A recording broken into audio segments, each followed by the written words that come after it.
Deep in the heart of a thick emerald forest, hidden beneath a canopy so wide it swallowed the sky, lay the village of Alyamo. To an outsider, it might have seemed like a quiet settlement nestled by accident between river and hill, but to those who lived within its winding paths and sacred clearings, Alyamo was alive. The trees whispered secrets from the gods, and the wind carried the laughter of the ancestors. Nature did not simply surround the village, it was a part of it. The people of Alyamo believed that every root, every stream, every fallen feather had a spirit that walked beside them. The village was cradled by mountains on one side and dense jungle on the other, forming a natural sanctuary untouched by war or time. Colorful mud huts dotted the landscape, each one hand-painted with symbols passed down for generations, patterns meant to invite protection, prosperity, and peace. Birdsong rose early every morning, not as noise but as sacred song, messengers announcing the day's blessings or warnings. The villagers listened carefully, interpreting each melody with reverence. Children learned to speak to the rivers before they could walk. Elders greeted the sun with chants taught to them in dreams. Life in Alyamo was not rushed, it moved to the rhythm of the earth, a rhythm few outsiders could understand. At the heart of the village stood an ancient tree, so wide it could take 10 men to wrap their arms around it. This was the drum tree, named not for its bark or branches, but for what lay within its roots, the sacred drum of Ogunba. No one knew how old the drum was. Some believed it had been carved by the gods themselves, placed into the earth before the first man ever spoke. Others said it was made from the skin of the first truth-teller, bound by ancestral magic. Whatever the origin, everyone in Alyamo agreed on one thing: the drum was no ordinary instrument. It had power. It could hear lies. And it could speak. The sacred drum was kept in a shrine beneath the roots of the drum tree, guarded by the village's high priestess and a council of elders. No one touched it without permission. No one played it unless the situation demanded it. It was said that the drum could summon the spirits of justice, and that once its voice rang out, no untruth could survive. Its rhythm would expose darkness. Its beat would reveal what the eyes could not see. The drum never lies, the elders would say, their eyes gleaming with age and wisdom. It speaks only for the pure-hearted. And when it speaks, even the wind listens. Generations had passed with only a few times the drum had been played. Each moment was remembered in oral stories, recited at fire circles by storytellers with painted faces and bone beads in their hair. One tale told of a farmer who lied about a stolen goat, and when the drum was played, the goat's spirit screamed his name in the wind. Another told of a woman accused of witchcraft who played the drum with tears in her eyes, and it sang of her innocence so loudly the sky opened and rained for days in blessing. The people trusted the drum more than they trusted each other. But even in a place so grounded in spirit and balance, unease had begun to stir. Whispers drifted through the market stalls and riverbanks, whispers of the royal family. Prince Kweku, the son of the king of Ogunba and heir to the throne, was nearing the age of marriage. Tradition dictated that the heir must not choose a bride from the palace or the noble class. Instead, he was to walk among the common people, barefoot and humble, until he found a woman whose heart echoed with truth. This was not just a custom, it was sacred law, meant to remind the royal bloodline that power came not from wealth or lineage but from character. Now, word spread that the prince would soon begin his journey across villages, seeking not beauty or dowry, but a woman whose spirit danced in harmony with the land. The news both thrilled and frightened the people of Alyamo. Mothers whispered prayers that their daughters might be chosen. Fathers consulted the spirits for signs. But beneath the excitement lay a current of fear, because where royalty walked, jealousy followed, and where jealousy bloomed, even the most sacred drum might need to speak again. In Alyamo, where every stone was believed to carry memory, change was coming. The trees rustled more loudly at night. The wind trembled with something unspoken. And though no one dared say it aloud, some could feel it deep in their bones. The drum would beat again. Ebony had the kind of beauty that did not scream for attention, but instead whispered gently to those who looked long enough. She walked with quiet grace, her head always bowed in humility, her eyes soft like river water reflecting the first light of morning.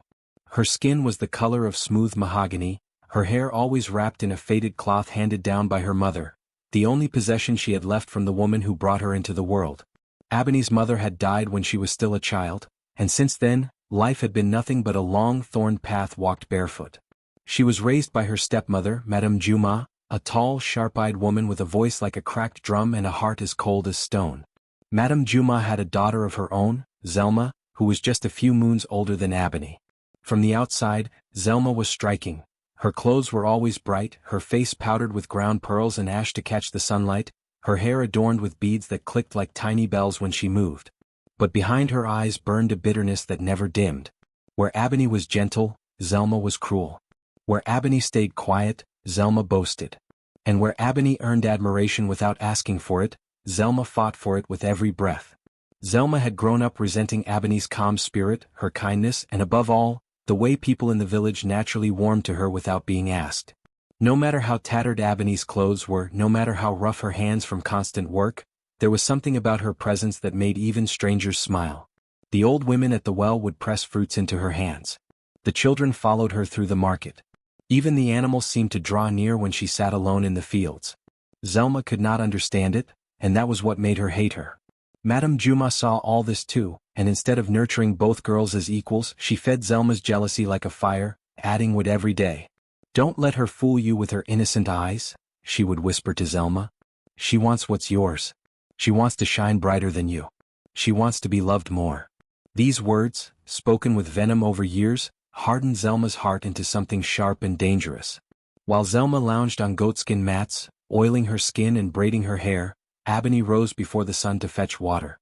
She carried clay pots on her head for long distances, her feet often swollen and cracked. She cooked every meal, washed every piece of clothing, and swept every corner of their compound. And when anything went wrong, it was her fault. If Zelma tripped, Ebony was beaten. If the soup tasted strange, Ebony was slapped. If guests visited, it was Ebony who served them, standing in the background like a shadow while Zelma dazzled and flirted, always ready to perform. Sometimes the beatings came for no reason at all. Madame Juma would accuse her of laziness or insolence or pride, none of which Ebony showed. She had long since learned not to cry in front of them. Tears only encouraged further cruelty. So she held it in, her pain buried beneath layers of obedience and silence.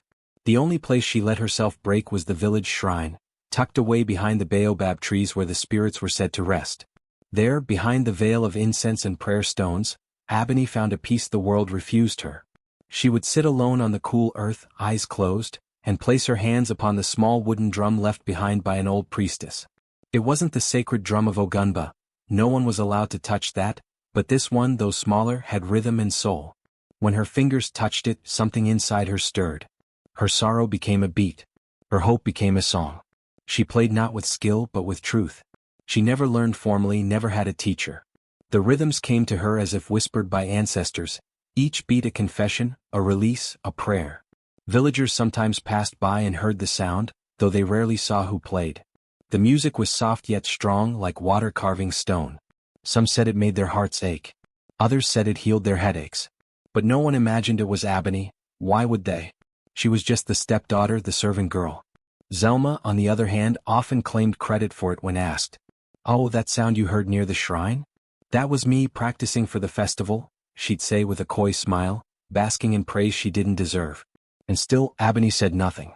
She kept her secrets like sacred pearls buried deep in her spirit. Not out of fear but out of something stronger, dignity. She knew the truth of her own heart even if no one else did. She knew that spirits did not speak to the boastful, nor did drums sing for liars. She trusted that one day, the world would see her not as a servant or a shadow, but as she truly was. Until then she would bear the beatings, the taunts, and the loneliness. And she would keep drumming her pain into the earth, where perhaps the gods themselves were listening.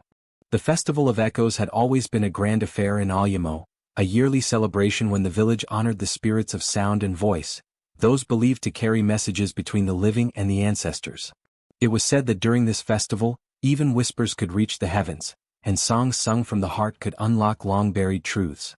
Each home lit sacred lanterns carved from gourds, and the air was thick with the scent of palm oil, roasted maize, and sweet herbs. But this year there was more than excitement in the air. There was anticipation, like a string drawn tight across the village. Prince Kweku, the eldest son of the king of Ogunba, had arrived. Tall, composed, and carrying the quiet confidence of royalty, Kweku was no stranger to ceremony, but he had never seen anything like Alyamo. His royal guards had insisted on traveling with him, but he'd left them at the outskirts, wanting to walk into the village not as a prince, but as a man among people. Tradition demanded it. His father had once done the same when seeking a queen. Now it was his turn. His sandals pressed softly into the red earth as he moved through Alyamo's winding paths. Villagers bowed their heads and stepped aside, murmuring greetings and hiding smiles. Mothers nudged their daughters forward, and little boys stared in awe at the fine cloth wrapped around his waist and the golden chain resting on his chest. But Kweku kept walking, offering nods and polite smiles, though his mind was elsewhere. He wasn't sure what he was looking for, only that he'd know it when he found it. As the sun began its slow descent, casting golden fingers through the trees, Kweku wandered farther from the center of the village. Drawn by curiosity, he followed a narrow path lined with prayer stones, where the voices of people faded into birdsong and breeze. It was then he heard it, a soft, haunting rhythm floating through the air like incense. He paused. The drumming was unlike anything he had heard before. It was not loud or showy, but it carried weight. Each beat landed like a question and an answer at once, like the heartbeat of something ancient and sorrowful. It called to something inside him, something he hadn't even realized was waiting. Without thinking, he stepped off the path and followed the sound into the trees. There, in a clearing behind the old shrine, half shaded by branches and kneeling in the dirt, was a girl. She wore a simple cloth around her waist and a threadbare headscarf. Her back was to him, but her hands moved like poetry, soft, strong, deliberate. Her shoulders rose and fell with the rhythm, her body swaying gently as though the music came from within her rather than from the drum. Kweku stayed hidden, not wanting to disturb the moment. He had seen dancers, performers and drummers in the palace courts, trained professionals who sought applause. But this was different. This girl was not performing.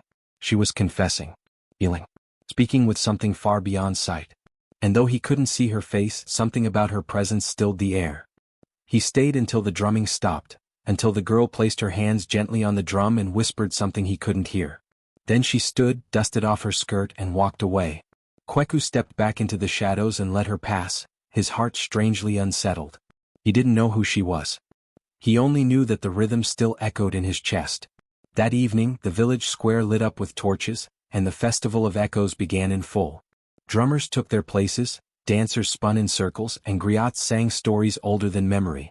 Kweku stood near the edge of the gathering, still watching the crowd, hoping to catch a glimpse of the girl from the shrine. His eyes scanned every face, searching not for beauty but for presence, for that quiet depth he had seen in her posture, the kind that could not be faked. Then he saw her. She stood near the back, dressed simply, half in shadow. Her eyes flickered toward him for a moment, then dropped. Ebony hadn't expected to see him here, not the same man she'd glimpsed in the trees as she left the shrine. She hadn't known he was the prince. She certainly hadn't expected his gaze to linger on her like that, as if she mattered. But before Kweku could take a step toward her, Zelma appeared. Wrapped in a garment of vibrant orange and gold, bangles clinking on both wrists, she moved with deliberate poise. Her smile was wide, her voice sweet with false modesty.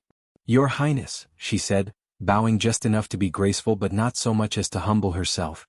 "I hope Alyamo is treating you kindly." Kweku nodded politely, his gaze momentarily distracted. "I heard you wandering earlier," Zelma continued smoothly. "You must have heard the music coming from near the shrine. That was me practicing for tonight's celebration. I often go there when I need to be inspired." Kweku blinked, surprised. "That was you." She laughed lightly, reaching to touch his arm. "Yes, people say I have a gift. Rhythm runs in my blood, you see. My mother was once a festival dancer." Ebony stood only a few paces away, silent, watching. She said nothing.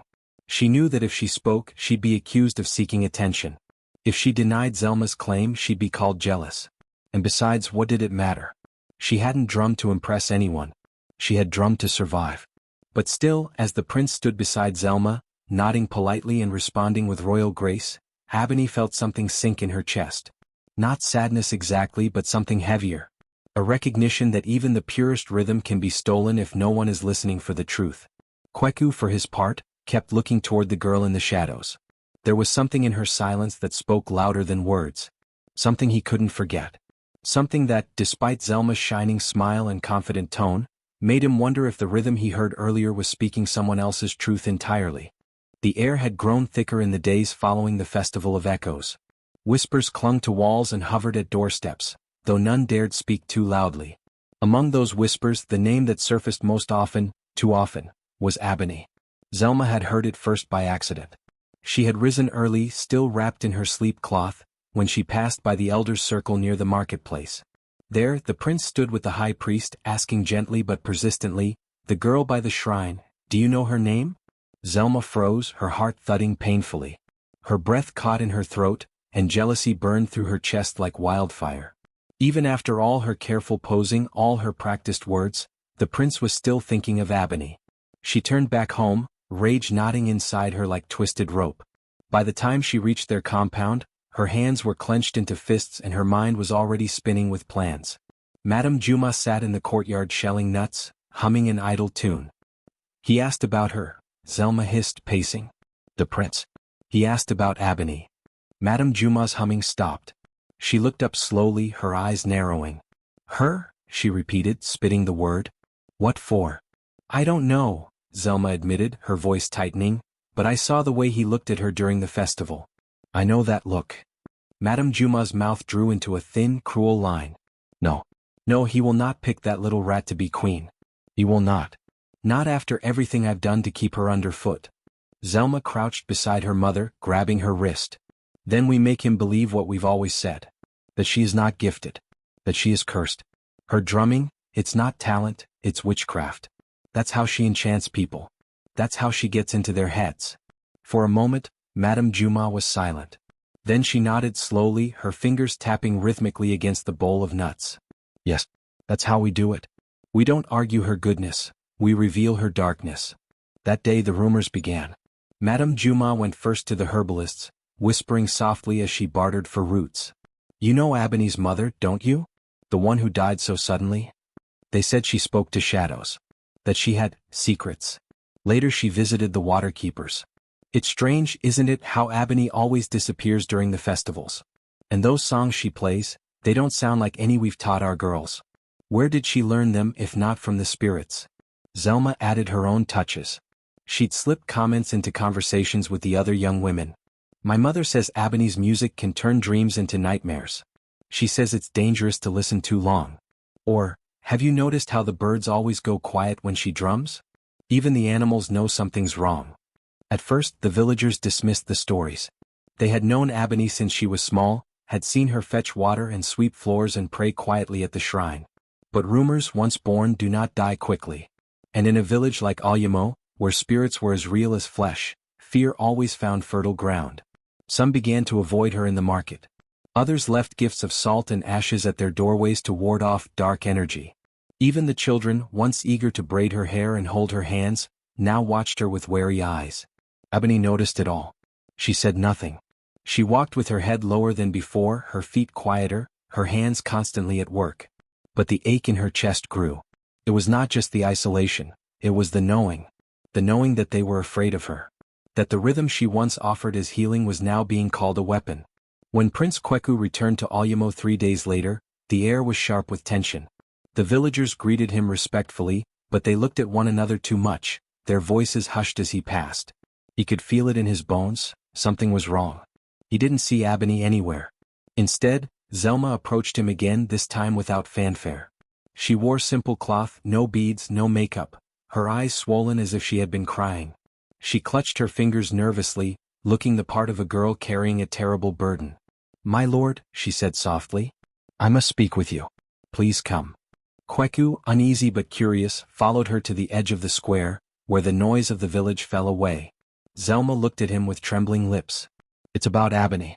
I didn't want to say anything before. I was afraid you wouldn't believe me. But now I must. For your safety. Kweku stiffened. What about her? Zelma lowered her eyes. She's not who she seems. The drumming, it's not talent. It's a charm. A spell. My mother says she was taught dark rites by her own mother, a woman whispered to have danced with shadows. That music you heard, it was meant to entrance you. To draw you in. He stared at her, his expression unreadable. Zelma pressed on. You asked about her, didn't you? Since then, people have been seeing strange things. Hearing voices. Animals behaving oddly. My own dreams have been poisoned. Poisoned? He asked quietly. Zelma nodded, eyes brimming. She cast something over us all. I know it sounds mad, but ask anyone. The village feels different. Her spells are changing us. Please, be careful. Kweku looked away, the drumming from the forest still echoing in the back of his mind. It had never sounded like darkness. It had sounded like truth. But now, doubt slid in like a shadow through a crack in the door. He left Zelma standing there, and as he walked through the square once more, he caught fragments of whispers, glances full of fear. He saw people drawing back from the shrine. And still, no Ebony. Somewhere deep inside him he felt something tightening. A thread pulled taut. And still the question gnawed at him. Could that kind of rhythm really come from darkness? Or was someone else weaving the spell? The sun had not yet reached its highest point when the horn of summons sounded across Alyamo. Its low, trembling call echoed off the sacred trees and through every compound, calling all villagers to the square. Word had spread swiftly through the air like dry leaves in wind. Ebony was to face the elders. Her judgment day had come. They gathered in silence, hundreds of faces forming a circle around the judgment stone. Some wore expressions of pity, others curiosity, but many came with minds already made up. Children clung to their mothers, hushed and wide-eyed. The smell of incense and heat hung heavy, mixing with dust and whispers. In the center, 5 elders sat upon carved stools beneath the spirit tree, its gnarled branches said to carry the weight of every truth and lie spoken beneath it. At their feet, wrapped in white cloth, lay the sacred drum of Ogunba, untouched for generations. Ebony walked alone. Her feet were bare, her dress plain. She had tied a white scarf around her head in reverence, though it barely held down the trembling in her limbs. Her eyes remained on the earth before her. The murmurs began before she even reached the center. Witch. She hides her spells in songs. She was always too quiet. That's how they are, silent until they strike. One man threw a small clump of dirt. It hit her leg, but she did not flinch. She stopped before the elders, bowed her head deeply and waited. Her hands, though clasped together tightly, showed no sign of anger. Only restraint. Only grace. Elder Iode, the oldest and most respected among them, cleared his throat. His voice was cracked like the earth in drought, but it carried with the weight of years.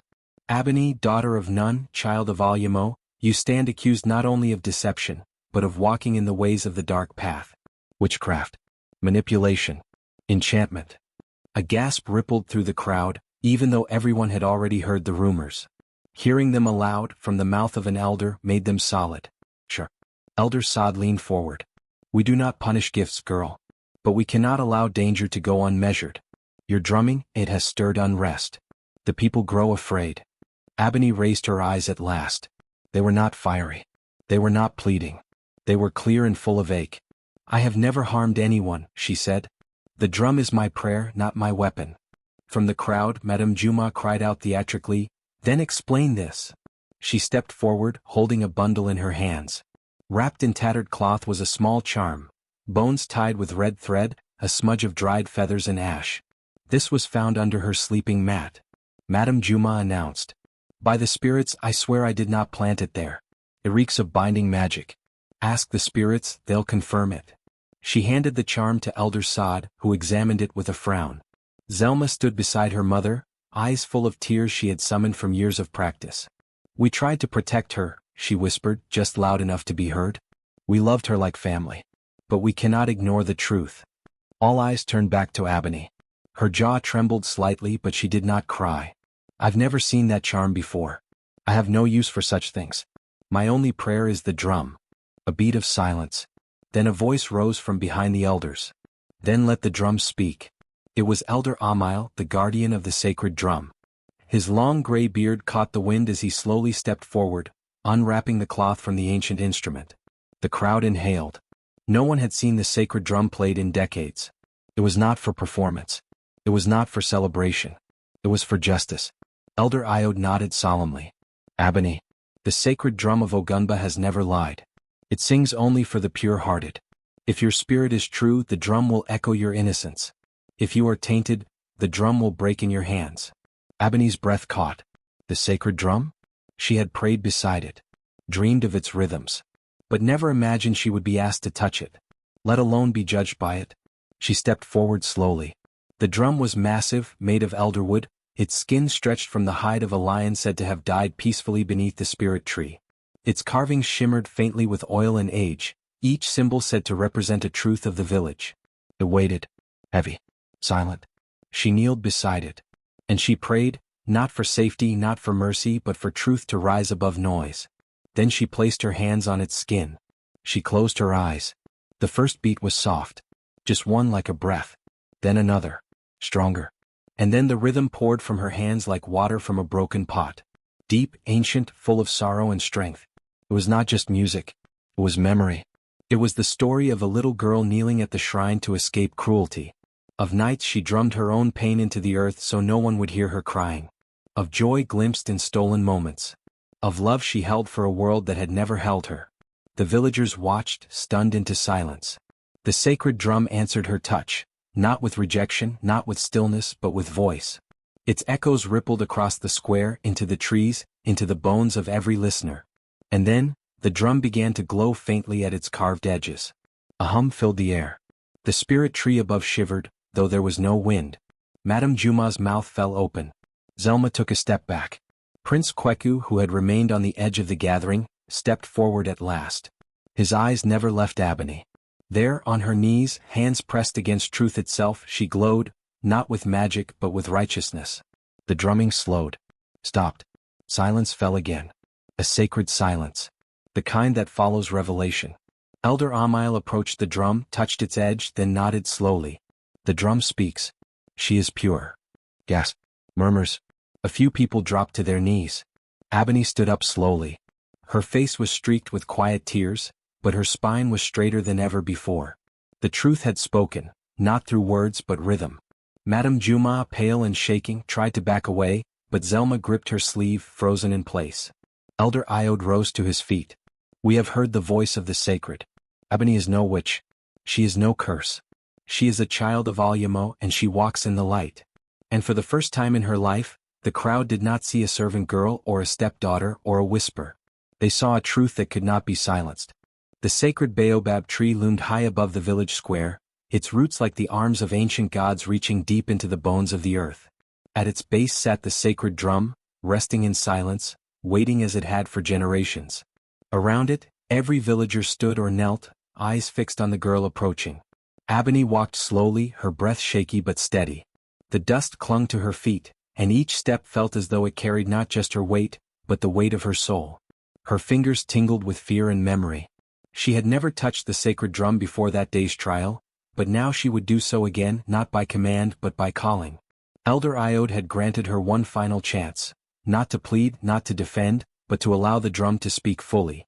To let it tell not only truth or lie but the entire story. She stopped before the ancient instrument. Its carvings shimmered faintly in the afternoon light, as if the sun itself held its breath. Ebony closed her eyes and whispered a prayer beneath her breath. If my heart has lied, she murmured, let the drum shatter beneath my hands. But if I am true, if I have walked in light even while in darkness, then let the drum speak for me. The wind shifted. The baobab leaves rustled like hands clapping softly in approval. She knelt, placed her palms on the drum skin, and listened. For a moment there was nothing. Just the silence of a village suspended in breath. Then she drummed once. A single low thud. Again. Twice. And then, like a storm remembering its name, the rhythm took her. Her hands moved not as she commanded them, but as something greater than her guided them. The beat deepened, echoing not just from the drum but from the ground beneath. It pulsed with the rhythm of roots and rivers, of heartbeat and breath. It was the sound of truth preparing to rise. The air thickened. The wind curled around her like a shawl. Birds circled above, not fleeing but gathering. And then the glow began. It came from the drum first, a faint silver light at its base that brightened with every beat. Then from the baobab roots, veins of light running like sacred ink across the ground, converging at the drum. The villagers gasped, stepping back, but none fled. Ebony's head tilted upward, her eyes still closed, her face calm. She was no longer a girl with something to prove. She was the vessel for something older, deeper, undeniable. Then the trembling started, not violent but reverent. The earth hummed under their feet as though it too was remembering her truth. And then they came. The spirits. Shimmering forms emerged from the light, neither male nor female, neither old nor young. Some bore faces familiar to the elders, ancestors long gone. Others were spirits of nature, eyes like pools of sky and bark for skin. They did not speak with mouths. They moved in the rhythm of the drum. The entire village fell to their knees. Zelma stared, lips parted in horror. Madame Juma clutched her chest as if her own heart were rejecting her. And the drum kept playing. Its song was no ordinary song. It was not made of lyrics. It was not made for ears. It was a rhythm of revelation, each beat unspooling a memory not in words but in feeling and vision. The villagers began to see. In their minds and before their eyes, scenes emerged, floating in the air like woven mist. They saw Ebony as a child, scrubbing floors until her fingers bled, humming quietly to ease her pain. They saw her stepmother sneer at her, raise hands against her. They saw Zelma pour ash into her food, spill oil across her bedding, cut her necklace and laugh behind her back. They saw Ebony praying, not for escape but for her enemies to find peace. They saw her drumming in the forest, tears running down her face, each rhythm a cry not for revenge but for release. They saw Prince Kweku hiding behind a tree, hand on his chest as he listened, moved not by magic but by the purity of her spirit. And finally, they saw Zelma crouched in Ebony's hut, pushing a charm under the mat, giggling with Madame Juma. They saw the lies birthed in shadow, and the whispers they planted like weeds in fertile hearts. Zelma screamed, "No, that's not real. She bewitched the drum. This is witchcraft. You're all blind." But the spirits turned to her then. Their eyes, shimmering, ancient, knowing, fell upon her lies like sun on rot. Madame Juma tried to run, but her legs gave way. She collapsed muttering, "We only wanted her to stay low. To stay small." The spirits didn't touch them. They didn't need to. Their silence was enough. It carried judgment heavier than any hand could deliver. The drumming slowed. The lights dimmed. The spirits began to retreat, one by one, their forms dissolving into mist, into air, into memory. Ebony sat back, chest heaving. The sacred drum, glowing softly, sat whole. Unbroken. Elder Iode rose. He turned to the village, his voice trembling for the first time in many years. "Let all bear witness. The drum has spoken, not with words but with the truth of the soul. Ebony is no witch. She is a child of the spirits. She is chosen." The crowd bowed their heads. Some wept. Some could not lift their eyes. Prince Kweku stepped forward at last, walked to Ebony and knelt beside her. "You never had to speak to enchant me," he said softly. "Your rhythm was enough. It always was." Ebony looked at him, not with pride, not with triumph, but with calm. The calm of someone whose truth had finally been heard and finally been believed. And above them, the baobab leaves danced again. Not from wind, but from joy. Zelma's eyes darted wildly as the last echoes of the drum faded into silence. The glow of the spirits still lingered faintly, like embers in the air. Panic surged through her as the villagers turned their eyes, once full of suspicion for Ebony, now sharp and damning toward her. Her face twisted into desperation, and without a word, she turned and ran. But before her feet could carry her past the circle of witnesses, the air itself changed. The spirits had not fully gone. A wall of shimmering light appeared before her, woven from threads of spirit essence, humming with invisible power. She slammed into it with a cry, falling backward, dust clouding around her. Gasps rose from the villagers. They had never seen spirits interfere with mortal judgment so directly. Zelma screamed, scrambling to her feet. "You can't do this to me. I am the daughter of Madame Juma. I belong to this village." The spirits said nothing, but the air pressed against her with the weight of truth. She tried again to run, to the right, to the left, but every escape ended the same way, blocked by the unseen, held in place by forces that judged with ancient eyes. "Stop!" Madame Juma cried, pushing through the villagers. Her voice cracked, high and ragged, years of bitterness suddenly melting into fear. She reached for her daughter, but even she could not pass the boundary the spirits had created. And then, something broke in her. Maybe it was the weight of all who now looked upon her with disgust.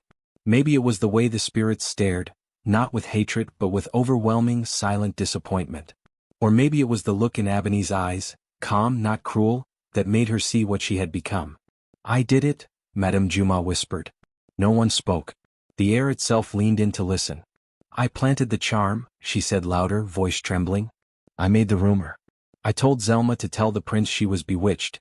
I thought if people feared her, she'd stay hidden.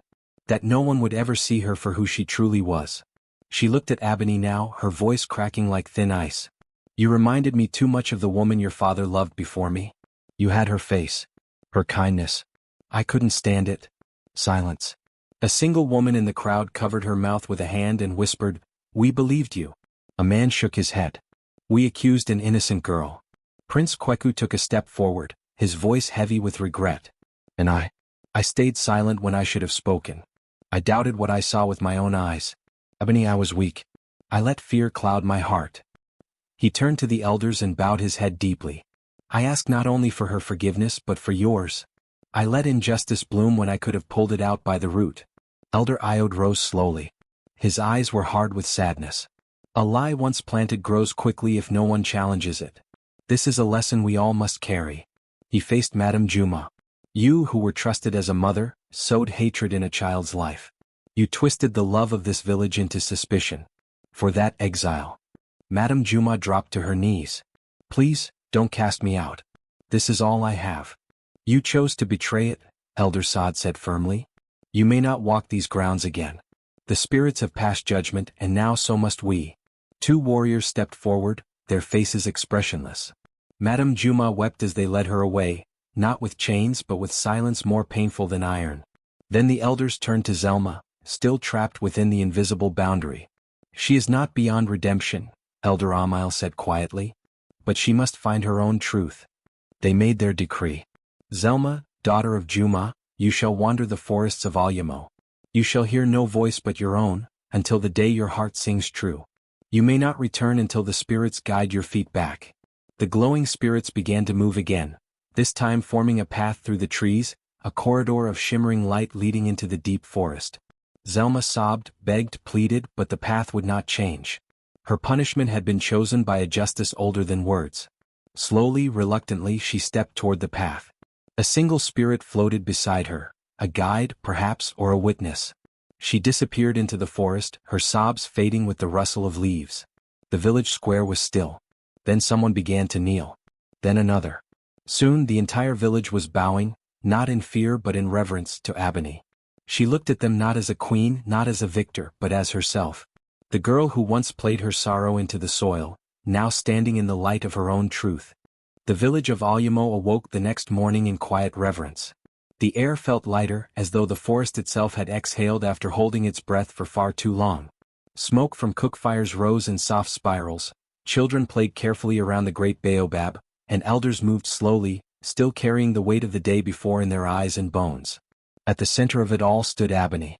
She wore a simple white wrapper, symbolizing peace, and her hair had been braided by the village women that morning, their hands trembling with guilt and gratitude. No crown adorned her head, no garlands hung from her neck, yet no one questioned that she stood taller than any ruler ever had.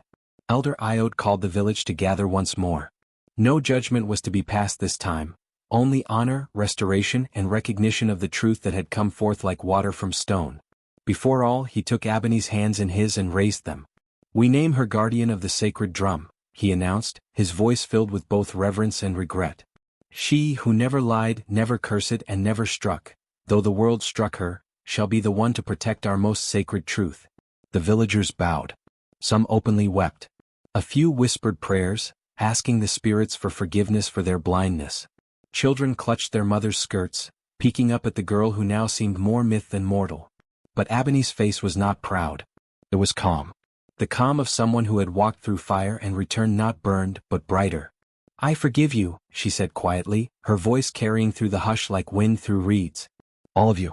I forgive those who whispered, who doubted, who turned their backs. But know this, truth is not just in what we say. It lives in how we act when no one watches. She looked toward the forest, where Zelma had disappeared just the night before. I pray she finds herself, she said softly. Even if she never finds her way back. Then Prince Kweku stepped forward.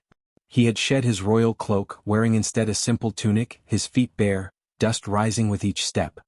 His crown was absent, replaced by a single string of beads given to him by one of the village children, a sign of humility. He knelt before Ebony not just as a suitor, but as a man seeking to make right what had once gone terribly wrong. I was a prince, he said, but I was not a man. When I should have spoken, I was silent. When I should have believed, I doubted. And when I saw truth, I let fear cloud my eyes. He reached into his tunic and pulled out a small wooden carving, a pendant of the sacred drum he had whittled the night before with his own hands. I came here seeking a bride, he continued, but what I found was my teacher. A woman who listens not with ears but with spirit. A woman who walks with silence and grace. He held out the pendant to her. Ebony, will you allow me to learn from you? To walk beside you, not as your prince but as your student, your friend, your husband? The villagers held their breath. Ebony looked at the pendant, then at him. Her eyes were steady. You ask a noble thing. But I must ask something in return. Kweku nodded, ready to accept anything. You must learn to hear truth, she said. Not just from lips but from silence. From the drum. From pain. From joy. From spirit. He bowed his head. Then I begin today. The people rose in cheers, but the joy was soft, sacred, not like festival cries but the rising song of healing. No grand feast was held. No trumpets blew.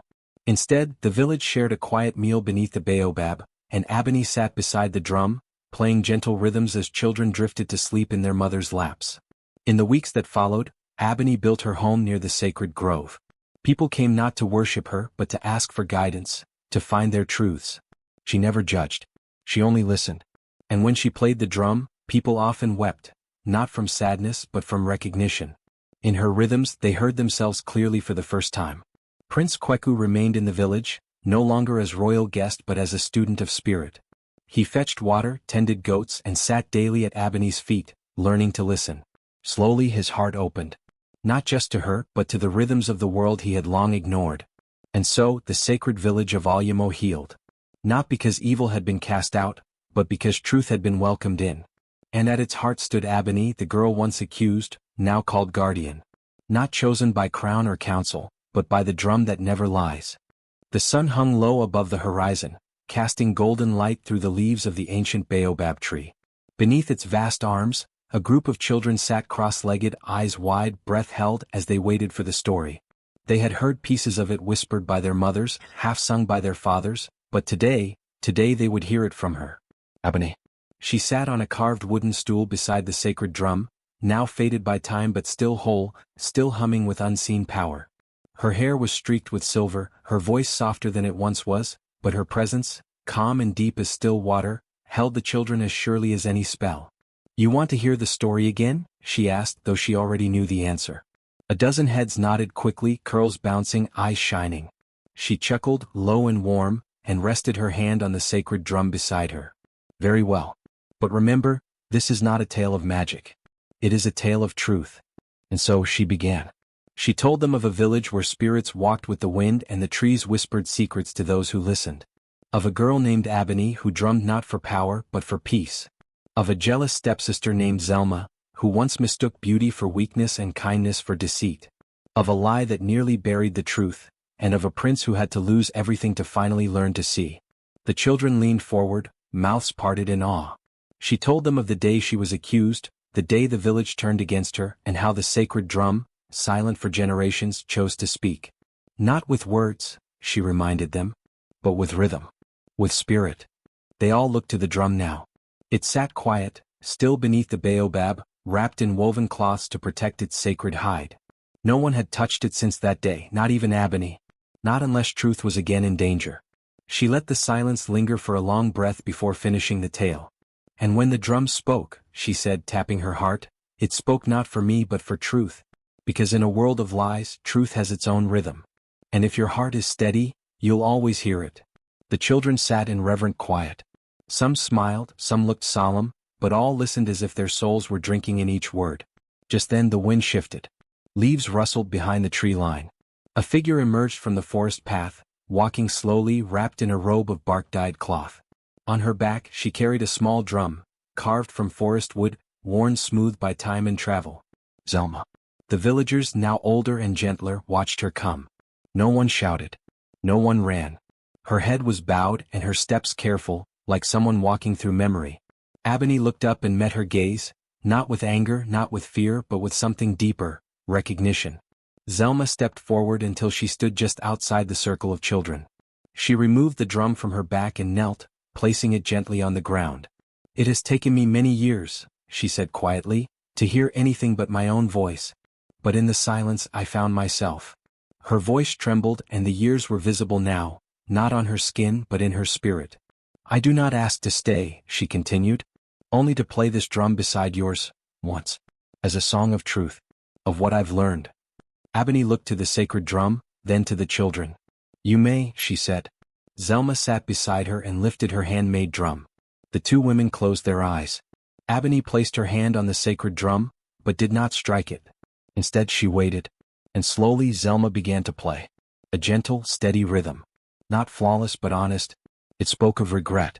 Of wandering. Of cold nights and long silences. Of pride peeled back layer by painful layer. Of a girl once lost, now returned, not for forgiveness but for understanding. The villagers listened and no one wept more than Ebony. When the song ended, Zelma stood and bowed, not low to the people but deeply to her sister. Then she turned to the forest, vanishing into the trees once more, her burden lighter, her soul heard. The children sat stunned. One finally asked, "Will she come back again?" "Perhaps," Ebony said, smiling softly. "But sometimes, the journey is the home." She rose slowly, touched the sacred drum one last time, then turned back to her hut, the wind picking up around her like an old friend. And the drum remained beneath the baobab, silent but alive, waiting for the next time truth needed to be heard. In time the children would grow. They would tell the story to their own children. And long after Ebony was gone, the rhythm would remain. Because truth does not die. It drums on. And if your heart is steady, you'll always hear it.